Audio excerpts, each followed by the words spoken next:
കേറാം. ഹേ റാം. ഹായ്, കയറൂ. കയറി ഇരിക്കാനല്ലേ പറഞ്ഞത്? ഒരു നിമിഷം ഞാൻ മഹാത്മാവിനെ ഓർത്തു. എന്താ വെളുത്ത വസ്ത്രങ്ങൾ അണിഞ്ഞത്? വിധവനാണോ? അല്ല, ഞാൻ ഈ പ്രസ്ഥാനക്കാരനാ. കണ്ണിക്കണ്ട കള്ളനും കുള്ളനും കൊള്ളക്കാർക്കും പിടിച്ചവർക്കാർക്കൊക്കെ ധരിക്കാവുന്ന വസ്ത്രമായി മാറിയിരിക്കുന്നു ഇത്. നിരാഹാരം എന്ന് എഴുതി വെച്ചിട്ട് ഇതെന്താ ചിക്കൻ ഫ്രൂട്ട്സ്? ഇത് നിരാഹാര സമരത്തിന്റെ മറ്റൊരു മുഖമാണ്. നിരന്തരാഹാര സമരം. ഇത്രയും റിസ്ക് എടുത്തിട്ടുള്ള ഈ സമരം എന്തിനാണാവോ? വിദേശ ബീജത്തെ ഒറ്റപ്പെടുത്തുക. എന്താ? നാടൻ കൊണ്ട് നാട് നന്നാക്കുക. എന്താണ് പറഞ്ഞത്? വിദേശ ബീജത്തെ ഒറ്റപ്പെടുത്തുക. വിദേശിയെ ഒറ്റപ്പെടുത്തണം. അതെ, കിറ്റ് ഇന്ത്യ. ഈ വസ്ത്രം ധരിച്ച് ഈ പാട്ടും വെച്ച് പ്രതിപക്ഷത്തിനെ പോലെ നമ്മുടെ നേതാവിനെ ഒറ്റപ്പെടുത്താൻ നീയും പറയുന്നോളാ തെണ്ടി.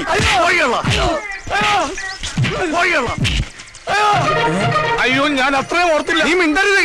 ഇനി മേലിൽ ഈ വസ്തുവായിട്ട് എന്റെ മുമ്പിൽ വന്നാൽ നിന്നെ ഞാൻ ബോംബിട്ടു.